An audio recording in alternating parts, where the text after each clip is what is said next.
Yeah, listen, if I was in charge, which obviously I'm not, the winner of Reyes Olberg would be the number one contender and fight for the title next.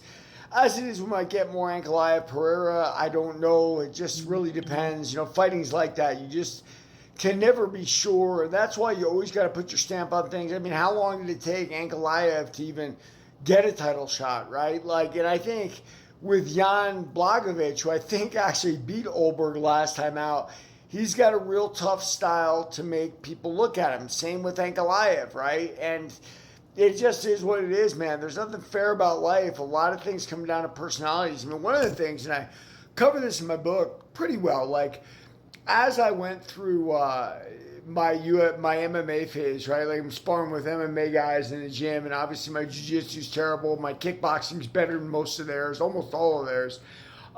One thing I conspicuously noticed is all these people that became, you know, top contenders and darlings all were suddenly very attractive, right? And, you know, that's part of it, right? Like, it's not just your physical attraction, but it's also your charisma and your story.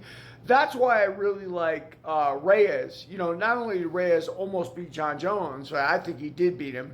Um, he went on a skid after that, and now he's coming back. And like I said, that's the Rocky story. We love him fighting.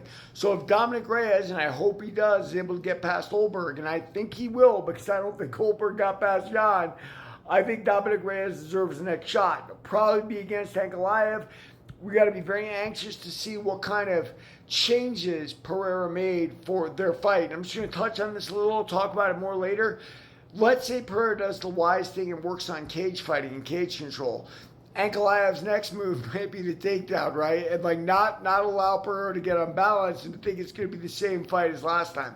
For Olberg, you know, he's on a run. He's one of those young, big, powerful guys that's beat everyone they put in front of him. What is he like? I don't know. He's on an eight win streak in the UFC or whatever. Like, yeah, he's punched his ticket. Am I overly in love with him? No. But you know, some of these big fighters are so powerful. They don't need to show these flashy techniques or whatnot that make you go, whoa, wow, like that's a flyweight thing, right? And then obviously in between you have the scale. But, you know, light heavyweights or quasi heavyweights, you know, they're actually heavyweights. They weigh 230 and they just suck themselves down, right?